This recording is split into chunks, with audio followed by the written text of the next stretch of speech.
This is Shelley Kraft. This is a Wall Street View coming to you live from our studios in Los Angeles, California. I have with me Seth Yakatan of Katan Associates. And ladies and gentlemen, Seth has been a writer in the MicroCap Review. We've interviewed him many times. So he's our in-house guru on life sciences. Seth, welcome to Wall Street View. Thanks for having me, Shelley. I appreciate it. It's really good to have you. It's great to be here. It's 2015. It's been a tumultuous year. It's been a rocky road last couple of weeks in the market, a lot of ups and downs like roller coaster. What's going on in the biotech world currently? Well, it's interesting. We've had 2 or 3 years of unparalleled success. IPOs above historical levels every year to 12, 13, 14. Venture financings above historical levels every year, 12, 13, 14. So I begin to wonder, when does a bubble become a trend? And I think what you're seeing is a trend, and all trends eventually have to end. I don't believe that the China scare that we saw last week is going to derail the train. A lot of the guys that I talk to in New York have 5, 6, 7 IPOs financings lined up right at the beginning of September. So I think the end of third quarter, beginning of fourth quarter will tell where we're at. I've always kind of widely held that until we have a change of administration, that we're not going to see a huge shift in the economy. I'm a history student, and that's pretty much what history is going to say. If you look at the last 3 or 4 pretty successful presidents that have had 2-year terms and have been Democrats and had good economies, that seems to be what's going to happen. So, unless something happens that's some large environmental event like a China meltdown or a terrorist attack, I think the train keeps rolling. So what would you advise investors when looking at the second half of 2015 regarding healthcare, biotech, life sciences? I think it's difficult to find undervalued equities anymore. You have a lot of companies that are at the highest levels that they've ever been. So if I have someone who's a novice that's investing in life science for the first time, I say put in a stop loss order. So that's the first thing. I think you have a lot of exuberance that has been put forth in certain areas in life sciences, for example, like immunotherapy and oncology.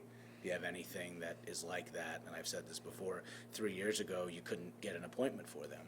Now they're $500 million market cap companies. A company that I was very remotely involved with called Advaxis that you're aware of. It's the same story. 4 or 5 years ago, I couldn't get a meeting for a company like that. I didn't check it today, but it's a $500 million market cap company.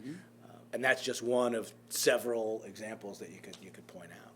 So back to your question, though, in terms of what would I tell people to look at, it's kind of the same 3 or 4 fundamental things that you look at in any business or any life sciences business: management, and technology.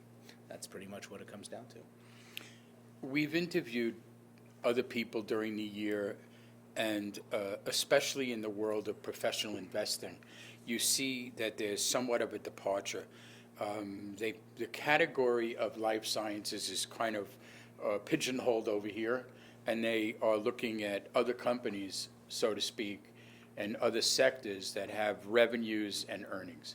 For the most part, it's a rarity that some of these life science biotech companies that are either molecule developers, medical device developers, kind of revenues are a challenge and earnings are a challenge and profits are a challenge. So how do you advise, talk about it to investors when you have this group that doesn't have revenues and earnings over here and the bulk of professional investors looking at companies that have revenues and profits and earnings over here? It's interesting you say that, because historically that's been the problem, right? Up until 2012, you go to an oil and gas guy and he goes, I don't understand life sciences. Well, in the last 3 years on the aggregate, the biotech index has outperformed the NASDAQ composite. I believe it's outperformed the NYSE composite. So we now have a case where the kind of people who I would go to who historically would never invest in biotech are showing up with checkbooks and saying, where can I put the money? Because this train is going up and it's leaving the station, right? And I don't want to miss the boat. But in terms of, addressing that person who's not comfortable with the fact that I can't look at a cash flow statement or a P&L statement and use a traditional earnings-based, free cash flow kind of model to value a company, that's how these businesses just work. It's the nature of the business. And I think you have to get comfort with that level of risk if you want to invest in these companies. And historically, I've always believed that if you are willing to take on high risk, you might get a very high return. You might get nothing. So I think it's really understanding what a specific investor's level of risk appetite is, and they have to be versant in the fact that a biotech or a life science or a medical device company might never get a drug approved, might get a drug approved, and the drug might not sell, or might be successful. So you have a lot of multivariant outcomes with them, and I just think you have to individually address your own level of risk before you get involved in a company like that. I also think that there's training wheels, right? You can buy Pfizer, you can buy J&J, you can buy Novartis, you can play in the business with a very large balance sheet, multi-billion-dollar market cap company. You can buy companies that are emerging, that are close to get a product to market. You can buy smaller, major biotech companies like I wouldn't say Gilead is small anymore, but like a Gilead. So like Inovio. Yeah, like an Inovio. So who's also a company that I was involved with back when it fully started, and that I don't remember the last quote on that, but that's north of $600 million, approaching $1 billion market cap company. So yeah, another company where cancer immunotherapy, phenomenal management team, really good products, market validation. That's the recipe. An interesting point that I want to ask you about is the convergence of medical-related companies,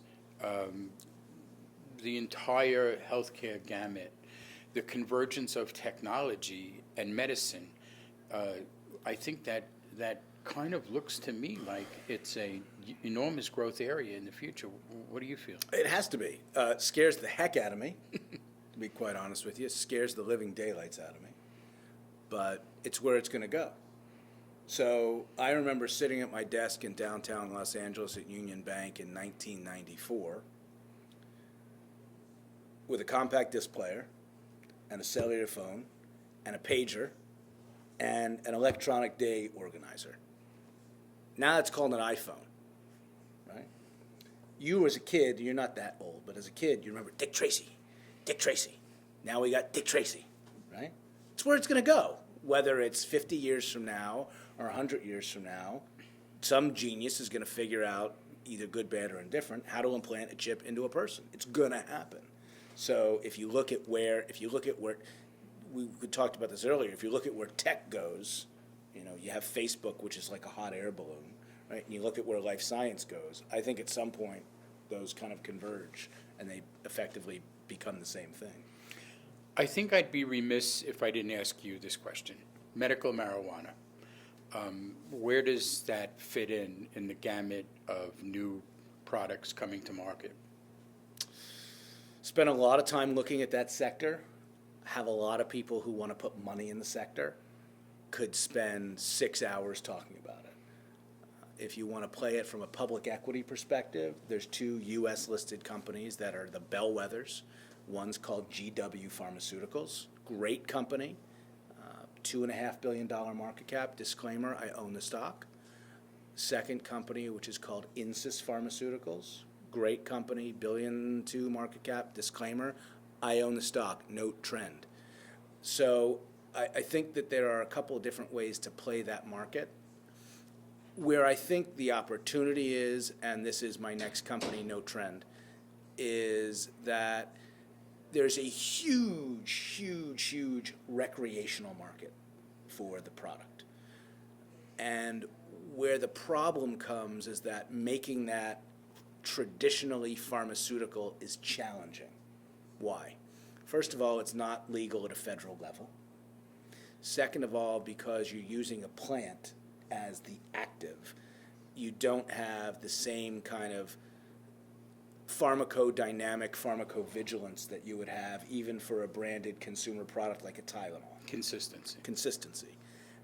And you also have a lot of anecdotal claims, a lot of beginning clinical evidence, but you don't have a real traditional FDA-controlled, company-sponsored clinical trial across multivariant diseases. So I think it is the next wave, and I think it's exceptionally exciting.